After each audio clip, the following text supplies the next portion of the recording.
Bate-papo das 6. Oferecimento Uniscan, diagnóstico por imagem. Rio Doce Radiologia. Unicor. Conquiste e proteja seus bens com a Pagoto Corretora de Seguros e Consórcio. Seguro e consórcio de tudo para todos. Peça sua cotação. Medicina de primeiro monte em Linhares é na Unicor, um centro avançado de diagnóstico por imagem e fisiologia endovascular, acreditado para tratamento de TAV. Somos especialistas em angioplastias complexas e tratamento do infarto agudo do miocárdio, além de diversos procedimentos de neurointervenção, com equipamentos de última geração e uma equipe altamente qualificada. A Unicor é referência no tratamento de oclusões coronarianas crônicas. Unicor, unidade do coração do Espírito Santo. Sua vida é feita de momentos. Momentos em família, momentos de sonhos, momentos de conquistas, momentos de realizações. E para todos os momentos você pode contar com a Pagoto Corretora de Seguros e Consórcio. Há mais de 25 anos, parceira das melhores operadoras de seguro e consórcio do país. Pagoto Corretora de Seguros e Consórcio. Seguro e consórcio de tudo para todos. Centro Linhares. Ligue 3371-2000 e peça a sua cotação.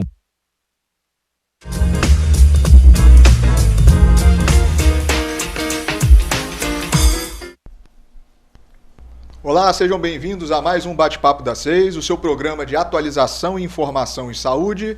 Meu nome é Dário Santucci, sou cardiologista e hoje nós vamos dar continuidade ao tema da semana passada, que é o Outubro Rosa.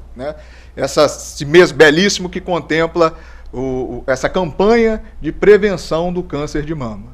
Você pode nos assistir no canal 16.1, na TV aberta em todo o Espírito Santo, na Rede Viva de rádio, 106.1 e toda a plataforma de streaming aí, YouTube, Facebook, etc. Bem, os nossos convidados de hoje, mantendo a tradição aí do programa, nós temos aqui do nosso lado a Isabela Majeski, que é do setor de radiologia da Uniscan, não é isso, Isabela? Isso. Também é empresária, né?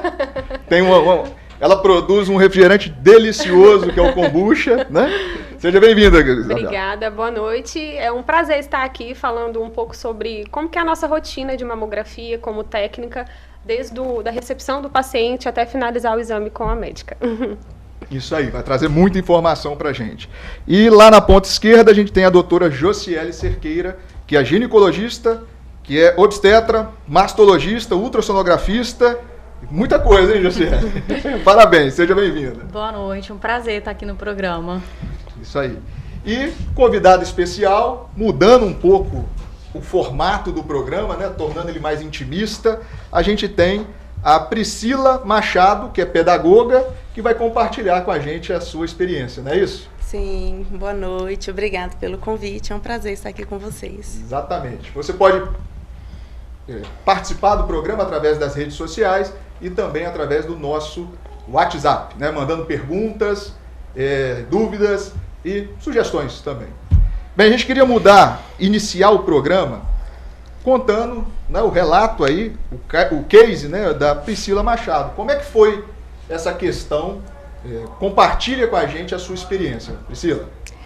Então, eu sempre fui muito cuidadosa com a minha saúde, Embora eu já havia perguntado várias vezes à minha ginecologista se eu precisava fazer acompanhamento, embora eu não tinha tido nenhum caso de câncer de mama na minha família, mas sempre pensando nisso, sempre tendo cuidado, de fazer o autoexame. E eu tive meu segundo filho em 2015 e 2017, quando ele terminou a amamentação em julho, ele mamou 1 aninho e 10 meses. E aí a mama naquele momento ali que ela está no processo de esvaziamento, Em outubro, eu assistindo uma palestra que é muito importante, as pessoas participarem, se ajudarem, aprendendo sobre o assunto, formas de prevenção. Eu participei de uma palestra e falei, hoje eu vou fazer o exame do jeitinho que a enfermeira ensinou. E fiz, cheguei na minha casa, assustei quando eu vi os nódulos, senti os nódulos, eu falei, meu Deus, e agora? Aí meu esposo brincou e falou, não, deve ser do processo, de esvaziamento da mama, mas, enfim, já marquei logo uma consulta, foi tudo muito rápido, e a médica tentando me acalmar, ela disse que não era nada, ela falou, olha, isso totalmente parecido com microcalcificação relacionada à amamentação. Mas aquela pulguinha atrás da orelha, né? E eu fiquei muito preocupada. Olhava para os meus filhos e falava, não, eu tenho que destrinchar isso. E aí a gente foi. Eu fiz a mamografia na Uniscan, a técnica que hoje eu tenho o prazer de revê-la num momento muito melhor. Ela se assustou, né, com aquele momento ali. Foi a Isabela.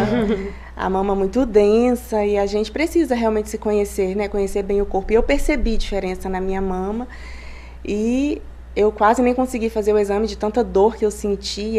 A percepção dela foi muito boa também, que na mesma hora que ela fez o exame, ela já foi em contato com a médica na época, era uma outra médica.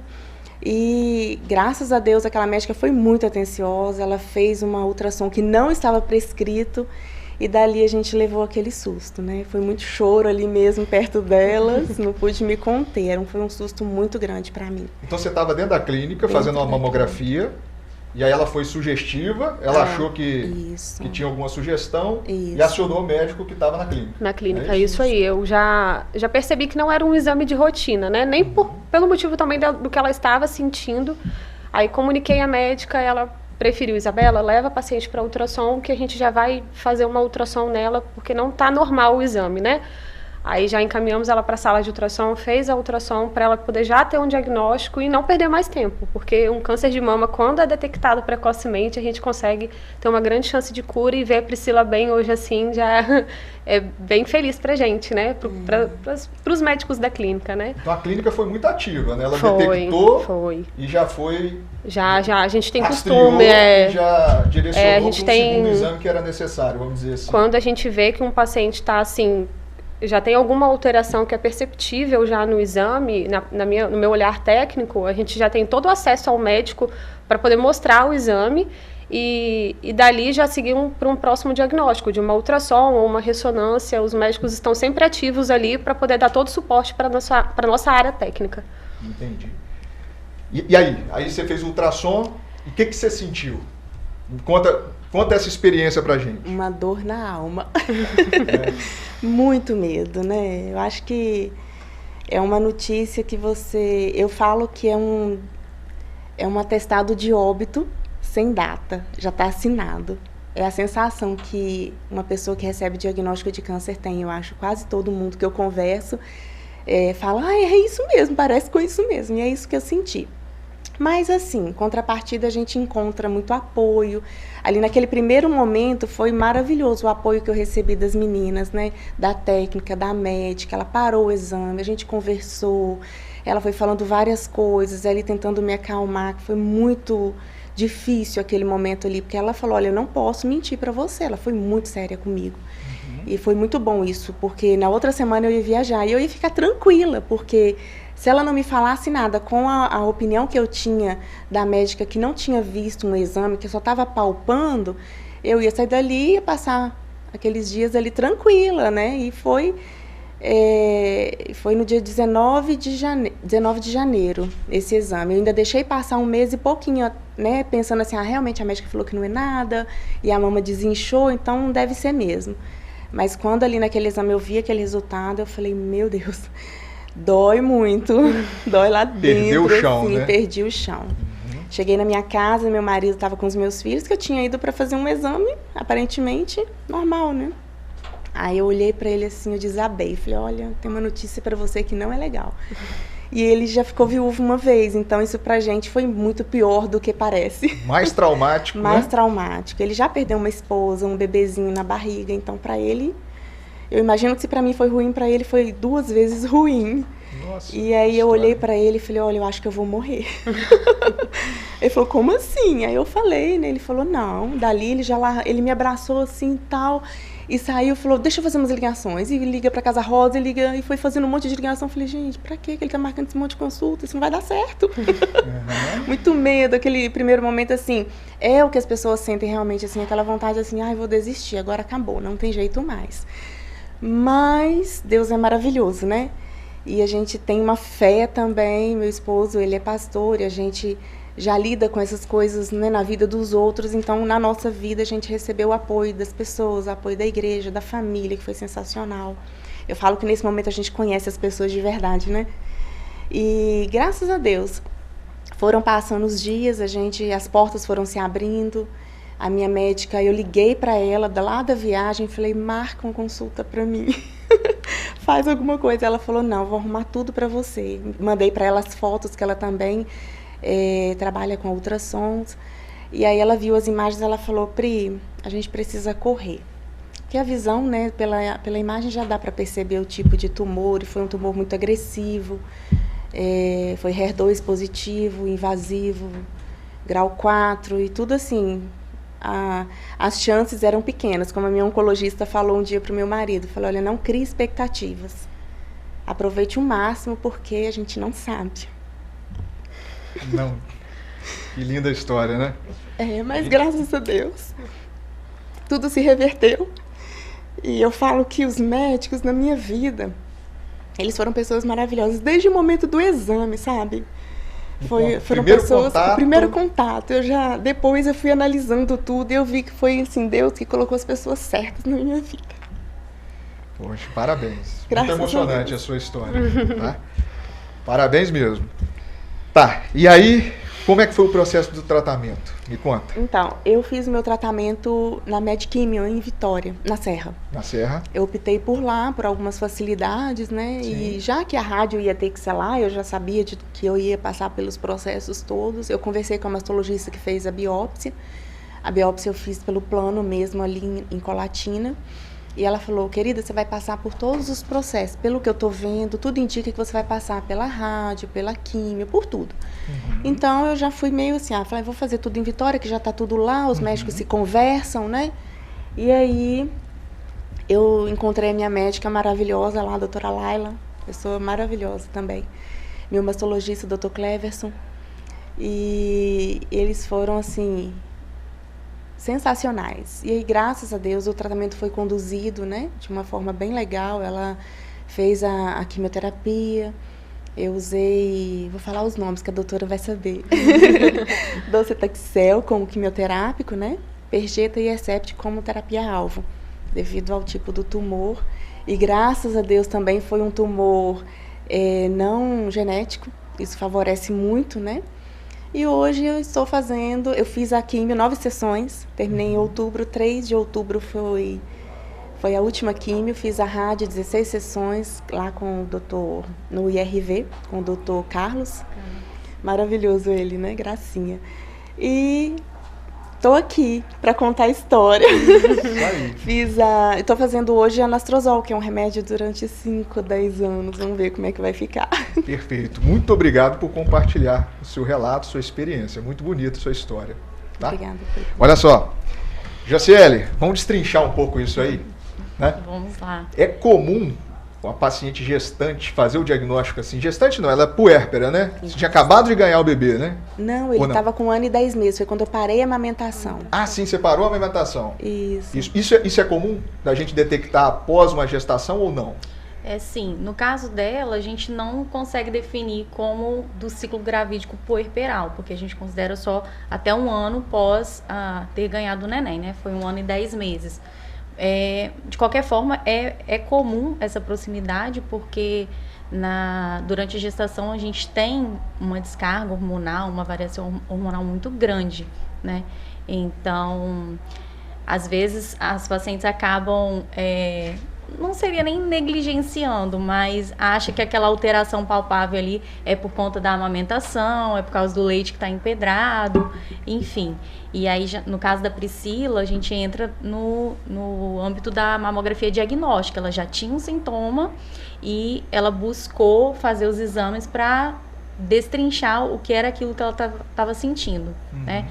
Já quando a gente fala do rastreamento, é a gente pegar a população em geral, que não está sentindo nada, é como se realmente fosse procurar ali. Tem gente que não quer fazer porque não quer caçar a doença, né? Mas a verdade é procurar no intuito de descobrir inicial e fazer um tratamento muito mais conservador, né? Preservar a mama. Tem pacientes que às vezes não precisam da químio, enfim. E mais curativo também, né? Sim, chance maior de cura. Igual a Priscila ficou super assustada, né? Com as notícias que recebeu, porque pelo visto já era um estágio um pouco mais avançado. Mas hoje a gente vê que o câncer de mama, apesar de estar um pouco mais à frente, mais avançado, tem tratamento, a gente consegue fazer um controle muito bom, e a gente tem pacientes que estão aí 10, 20, mais de 20 anos pós-câncer e estão vida normal. Muito normal, né? A medicina avança muito, né? Sim. Tanto do ponto de vista de técnica cirúrgica, quanto de medicamentos. Sim. Então, hoje ela é prova viva que você recebeu o diagnóstico de câncer, não é uma declaração de óbito sem data. Exatamente. Porque eu falo com as pacientes às vezes, tem mais chances da gente ser atropelada ali no meio da rua do que morrer de fato por câncer de mama. As chances de cura são muito altas. Que interessante. Você podia repetir para a gente e frisar assim, quais sintomas você sentiu inicialmente? Sim. Só senti os nódulos. Os nódulos. Um deles, né? Porque os outros estavam bem profundos. Então eu senti um dos nódulos palpando, fazendo o autoexame da forma certinha, né? Eu deitada com a mão para cima e palpando. E 15 dias depois a mama ficou toda densa e ardia muito. E eu lembrei que esse ardido da mama eu senti no finalzinho da amamentação. Eu até brincava com meu marido e falava assim, nossa, o Lorenzo, ele tá assim, sugando até o que não tem mais. Então eu lembrei que esse ardidozinho da mama eu senti lá na amamentação. Então eu acho que pode ter sido por aí que aconteceu, né? Início, esse surgimento.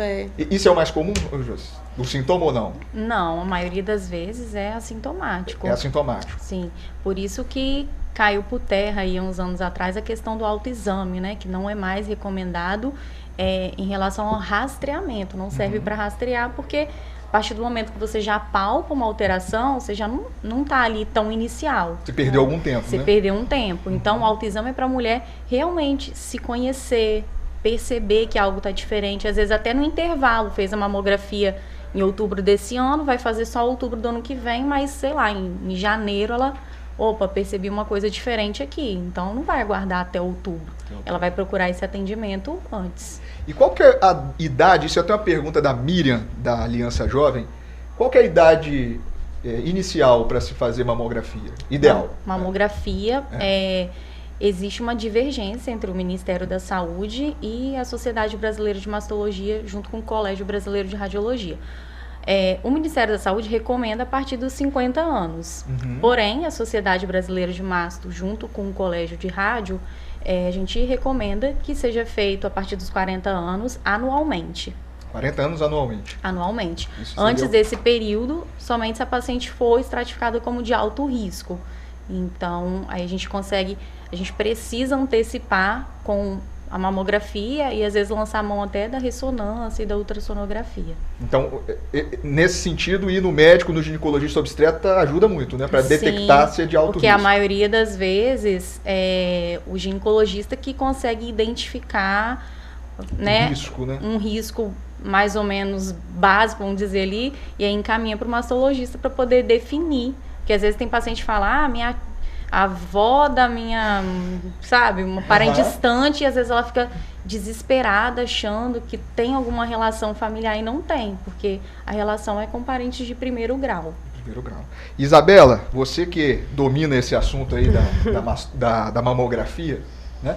Explica pra gente o que é o exame e como que ele é realizado lá na... A mamografia ela é um raio-x das mamas, né?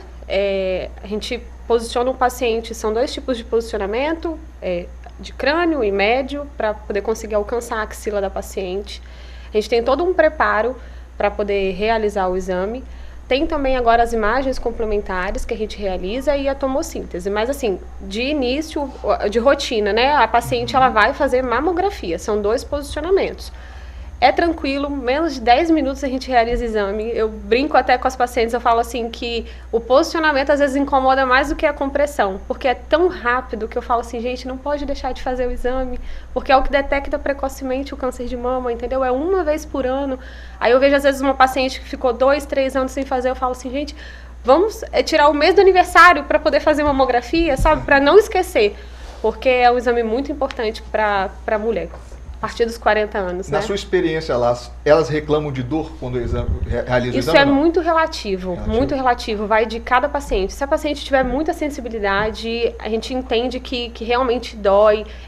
Os médicos ginecologistas até falam por causa do período menstrual, né, para poder esperar se a paciente sentir muita dor, esperar passar para depois poder realizar a mamografia, para a gente poder conseguir realizar uma mamografia bem feita, com um bom posicionamento também, que tem que ser feito para poder conseguir buscar lesões que às vezes não aparecem no exame que não seja realizado da forma correta. Entendi. Por exemplo, a Josiele solicitou a mamografia, chegou lá na Uniscan. Como é que vai ser a acolhida dessa paciente? Desde a recepção, né, a gente já chama a paciente, leva ela para um repouso para tentar deixar ela o mais tranquila possível para o exame. E hoje a nossa sala, a gente tenta deixar o mais possível humanizada para a paciente. Com luz, uma luz mais calma, relaxante, para a paciente poder ficar bem tranquila. Aromatizantes, a gente coloca também uma música ambiente. Que legal.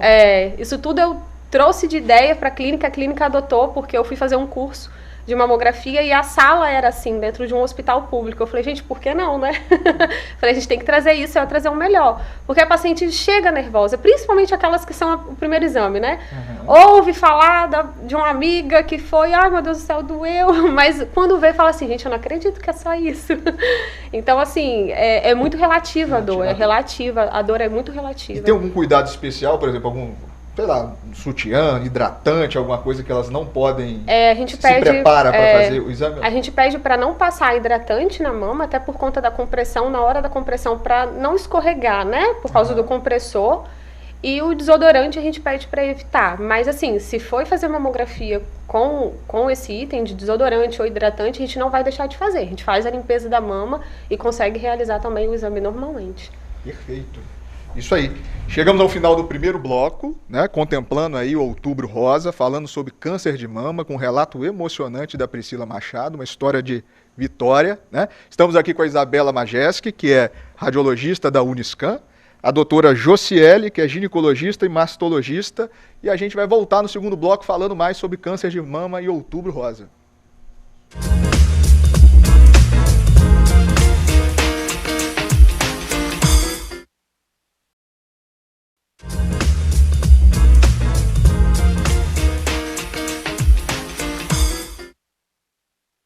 Olá, retornamos para o segundo bloco do Bate-Papo das 6, de quarta-feira, falando sobre Outubro Rosa. A gente está aqui na presença da Isabela Majeski, que é do setor de radiologia da Uniscan, a doutora Josiele, que é ginecologista e mastologista, e a Priscila Machado, que é pedagoga e compartilhou com a gente a sua experiência, né? Bem, a gente fechou o último bloco falando sobre mamografia. E aí você citou a tomossíntese. O que é isso, Isabela? A tomossíntese, a gente realiza na mesma compressão da mamografia. Ela é como se fosse fazer vários cortes da mama, né? Como se fosse uma tomografia das mamas. E aí ela consegue ver, muitas vezes, lesões que a mamografia não iria detectar por fazer esses cortes. É uma compressão um pouquinho mais demorada que a mamografia, mas a qualidade da imagem... É outra coisa. É mais avançado, Josiane? A tomossíntese? Porque ela consegue fazer uma imagem 3D da mama, né? Ela não pode ser feita isolada. Então, a gente faz as incidências básicas da mamografia para a gente ter uma visão panorâmica das mamas e poder comparar. E depois, esse tubo, ele move e faz vários cortes, várias fatias da mama.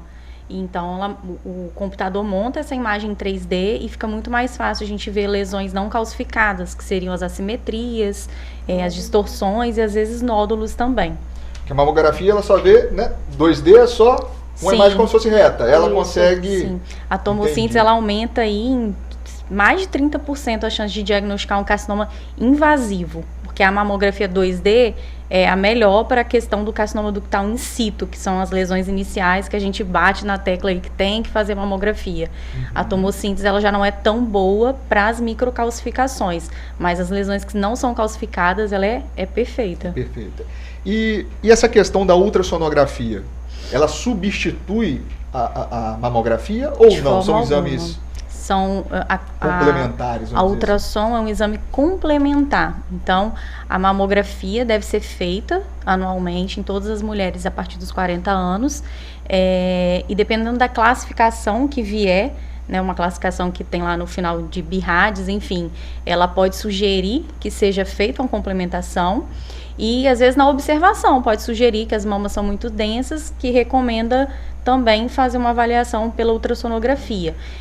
Então, o que eu sempre bato na tecla, a mamografia, ela sempre é o primeiro exame a ser feito. Tem paciente que gosta de já marcar no mesmo dia, ou tem paciente que não quer fazer a mamografia, quer fazer só o exame do gelzinho.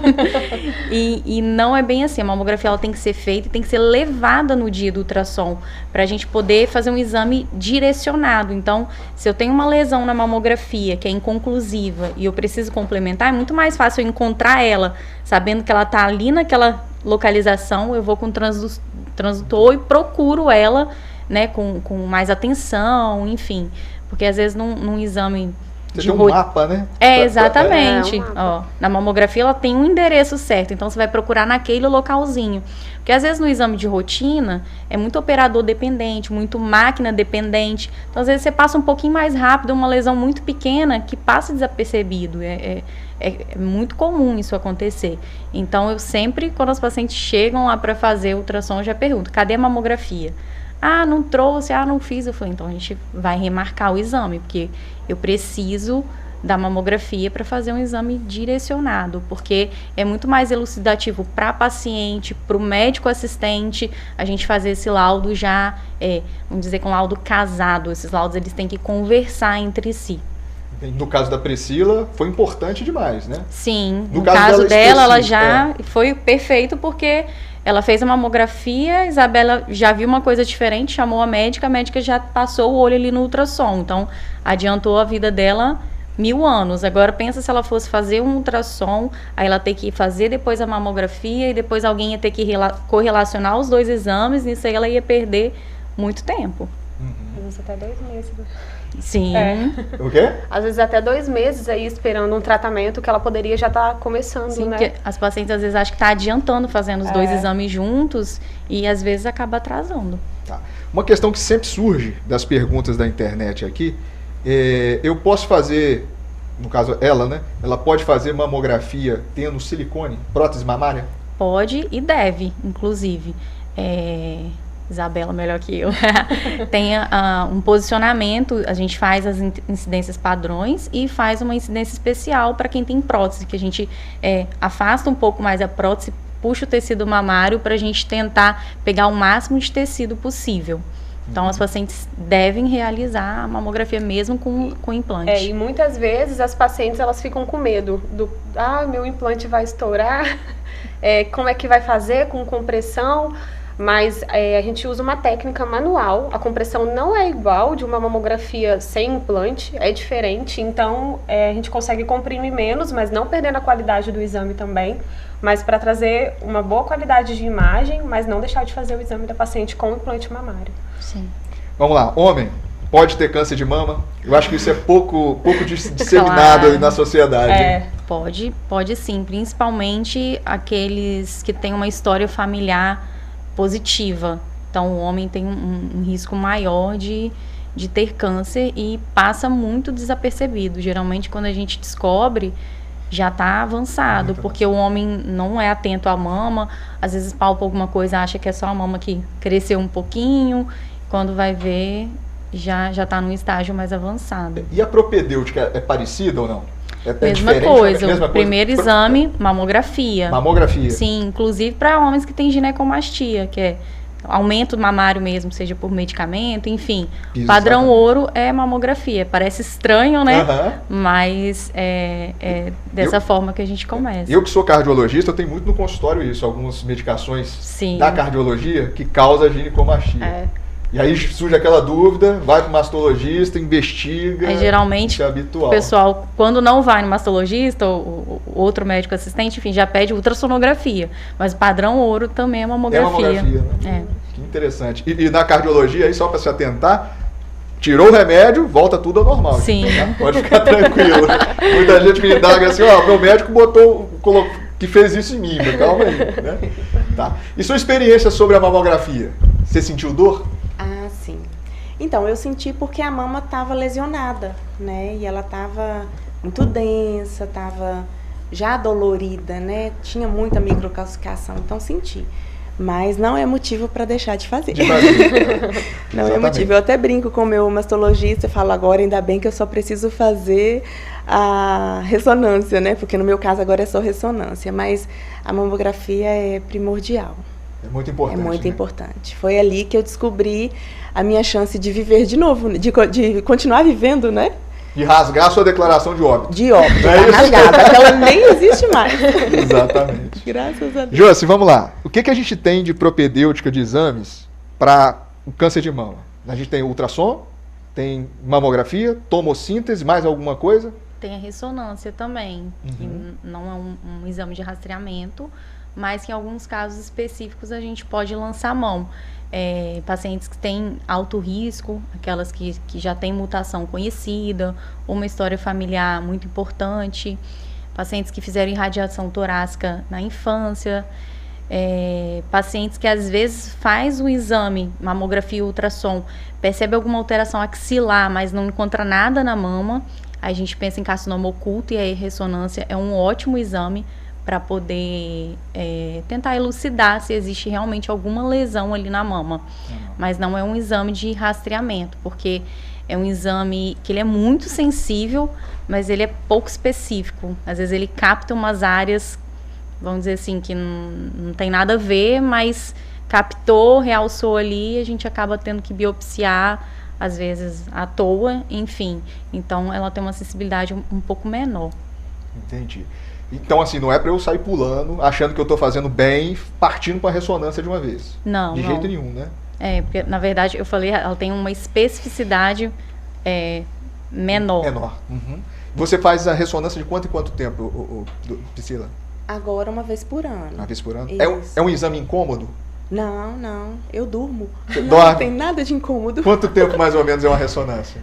Ai, é uma meia você hora. faz? Acho Meia que é hora? uma meia hora. Dá pra tirar um cochilinho. Lá na Uniscan faz, Isabela? Faz sim.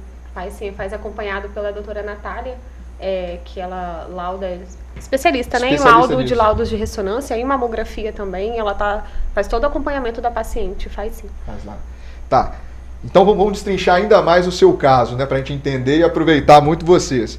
Então, fez o diagnóstico, tá ali a imagem. Qual que era o próximo passo? É a biópsia? É a biópsia. E aí, no caso da Priscila, ela fez a core biópsia, né, que é aquela biópsia por agulha grossa, mas também temos outras opções, né, fazer a marcação pré-cirúrgica no caso de lesões que não são palpáveis, fazer biópsia, às vezes a lesão muito grande, palpável, a gente pode fazer uma biópsia incisional mesmo, uma biópsia cirúrgica, incisar a pele e tirar um pedacinho, mas no geral a core biópsia atende a maioria dos casos. Você guia com ultrassom? Guia com ultrassom, ultrassom. marca, vai lá, pega um fragmento? A gente pega né? alguns fragmentos, geralmente 5 fragmentos, e manda para o histopatológico. Quando a lesão não é palpável, a gente pode fazer o agulhamento, tanto pelo ultrassom ou pela mamografia. No caso das microcalcificações que a gente só vê na mamografia, a gente agulha no mamógrafo junto com a Isabela. Isabela?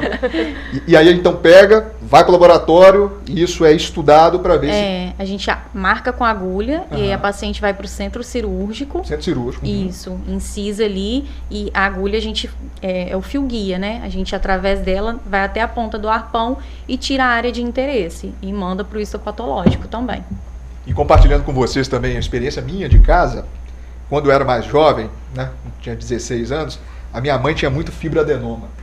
E toda vez que fazia, chegava em casa, tinha alteração no exame, era aquilo que você disse. A gente ficava desesperado. Será que é câncer, é câncer, é câncer? Fazia biópsia, dava negativo. Isso aconteceu umas 3 vezes. E como assim mexe a família, né?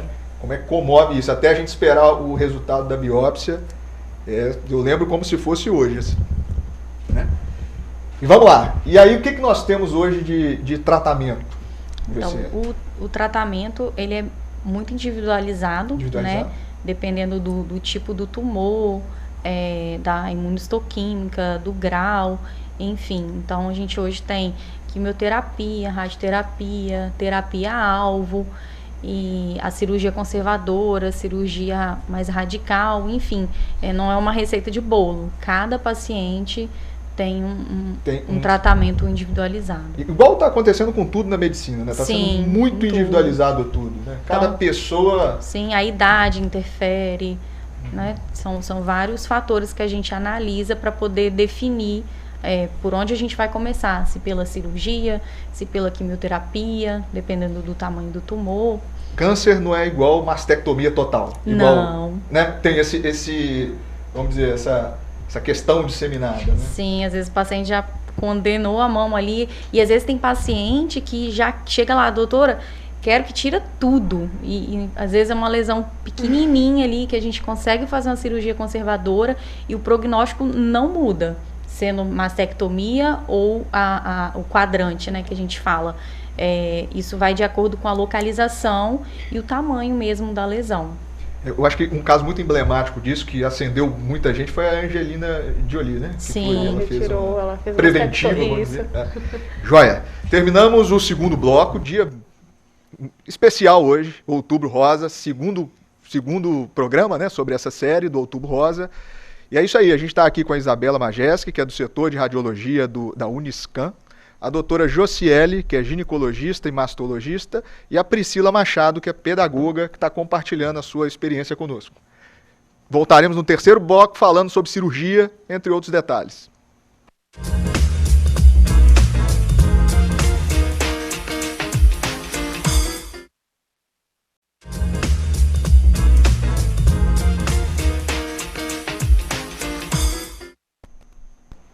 Olá, chegamos ao terceiro e último bloco do Bate-Papo das 6 com o tema do Outubro Rosa. Hoje é o segundo dia dessa série, né? Estamos aqui com a Isabela Majeski, que ela é do setor de radiologia da Uniscan, a doutora Josiele, que é ginecologista, obstetra e mastologista, e a Priscila Machado, que é pedagoga, né? E aí a gente terminou o último bloco falando sobre cirurgias, né? Cirurgia total, a Angelina Jolie, até a gente citou aqui, né? Depois gostaria que você falasse um pouco disso pra gente. Mas, Priscila, o que você sentiu quando foi operar, o pós-cirúrgico, né? E o acolhimento, tudo isso? Conta pra gente da questão cirúrgica. Sim, de primeiro momento eu tinha medo, né, da cirurgia, pela a forma que a gente vê, ouve, né? Mas cada caso é um caso e a gente precisa encarar a nossa realidade, né? Cada um. E aí a gente decidiu fazer. Na verdade, um pouco sob pressão, meu médico, não, você é muito nova, a gente precisa dar continuidade, vamos fazer. Hoje a gente tinha uma doença, assim, de 3 nódulos. A químio tirou, acabou com 2, eu tinha um que estava ali resistente e tudo, mas a gente tirou na cirurgia de mastectomia total. Eu fiz ele poupou bastante pele, mas a mama ele retirou toda, e esvaziamento total axilar também. O que não me deu problema nenhum de mobilidade, eu fiz tudo que eles mandaram, assim, direitinho, repousos, exercícios, eu fiz tudo muito direitinho para eu não ter problema depois. E realmente é sensacional isso, assim, cumprir, né, com as orientações dos médicos. E foi tudo muito tranquilo, eu não sei o que é dor, eu não sei o que é pós-cirúrgico, assim, foi tudo muito legal, muito tranquilo mesmo. Eu saí da mastectomia já com expansor, né?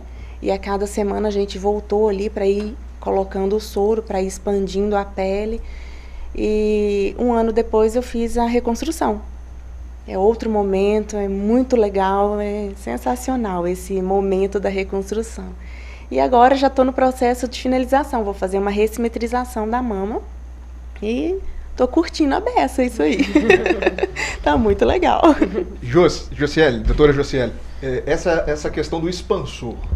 Então ela faz a mastectomia, tira toda a mama, e aí o que é esse expansor? O expansor a gente coloca para poder ganhar espaço, né? Então semanalmente a gente vai ficar como se fosse um caninho ali, e a gente vai injetando soro semanalmente, até a pele ir esticando, né, e ganhar esse espaço para a gente depois, num segundo momento, colocar a prótese.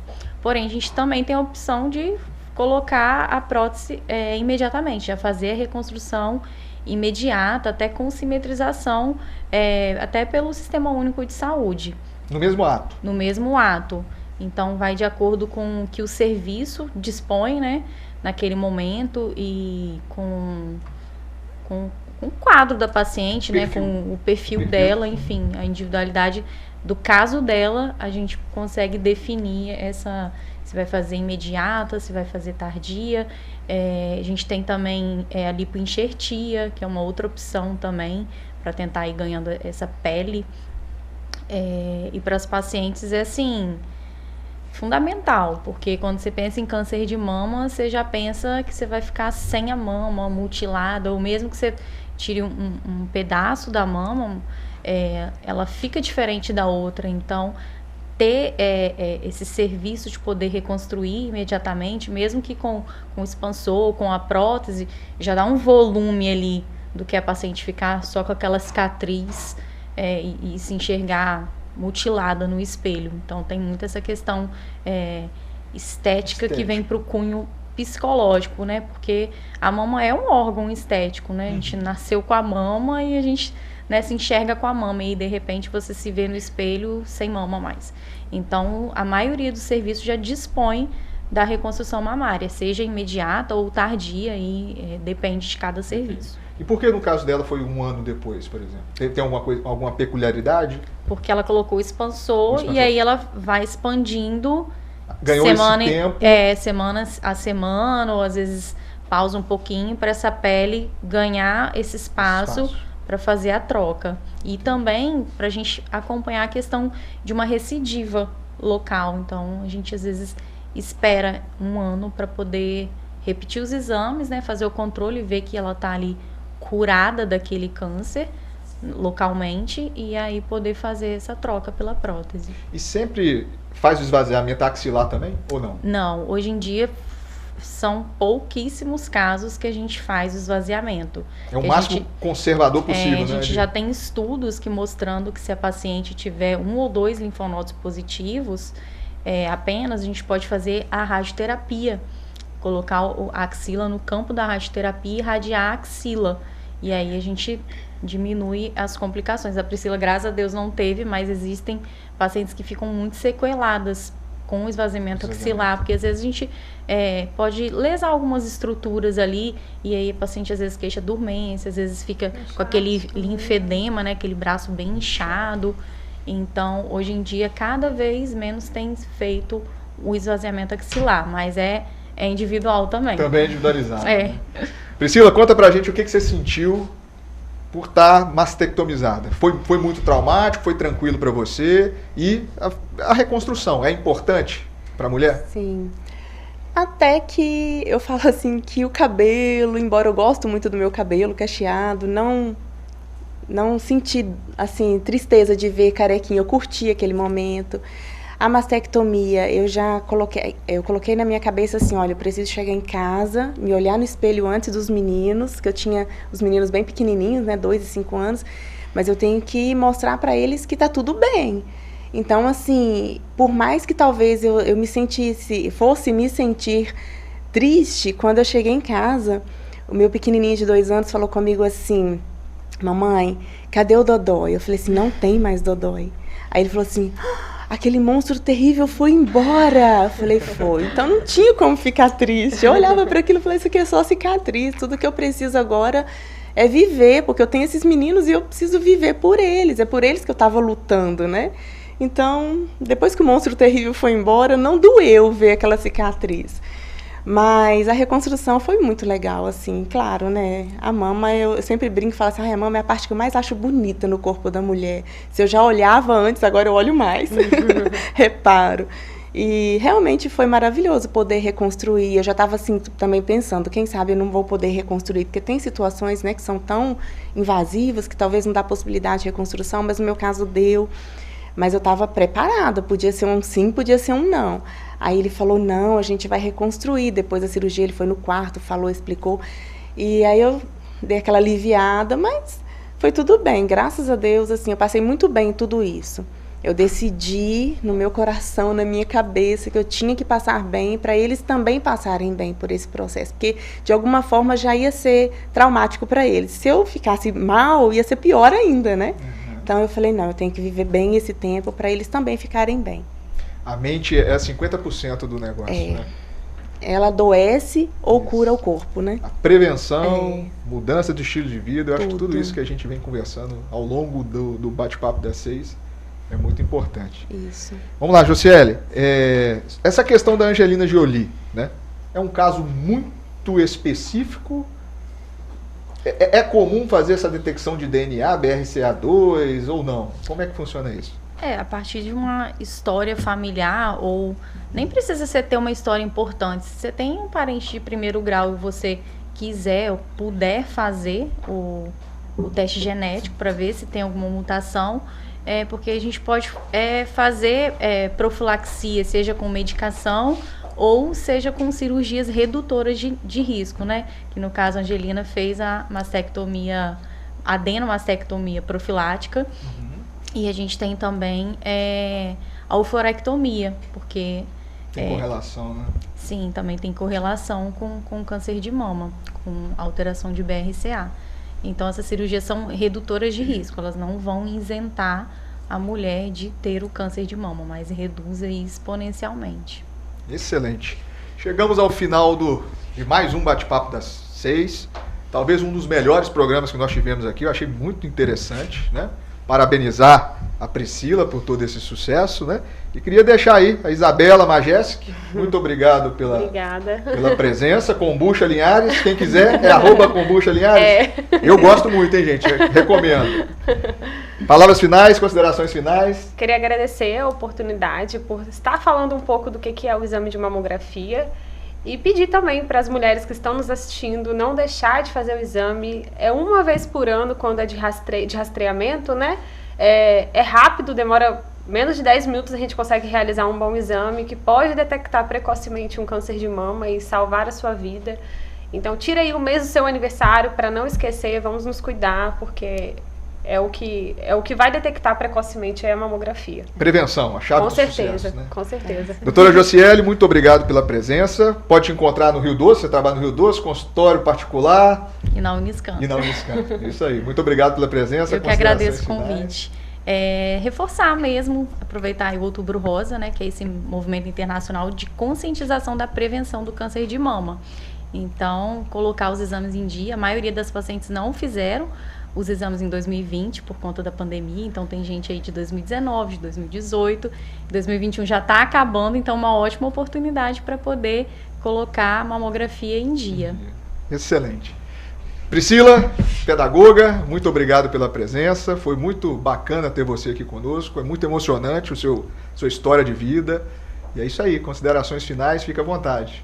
Sim, eu agradeço o convite, é um prazer poder compartilhar com vocês desse processo, né, que foi muito bom, assim, ter vivido para contar a história, eu brinco muito assim. E o meu recado é para que as mulheres se cuidem, se conheçam, né, e façam os exames preventivos.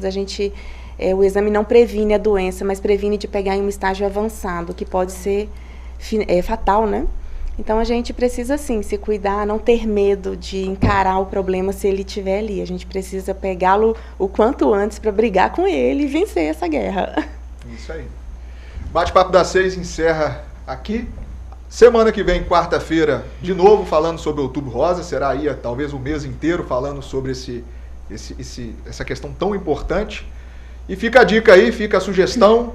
Mande aí pra gente nas redes sociais. E até semana que vem.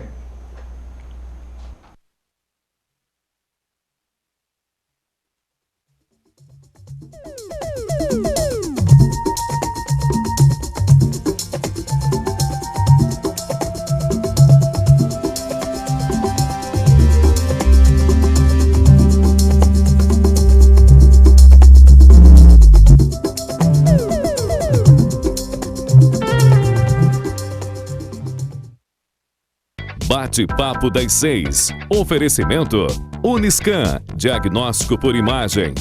Rio Doce Radiologia. Unicor. Conquiste e proteja seus bens com a Pagoto Corretora de Seguros e Consórcio. Seguro e consórcio de tudo para todos. Peça sua cotação.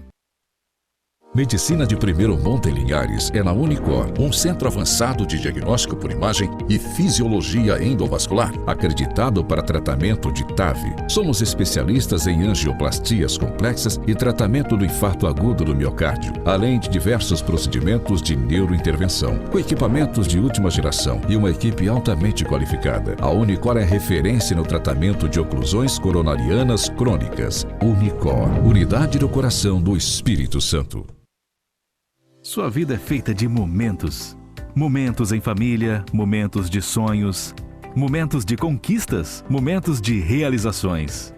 E para todos os momentos você pode contar com a Pagoto Corretora de Seguros e Consórcio.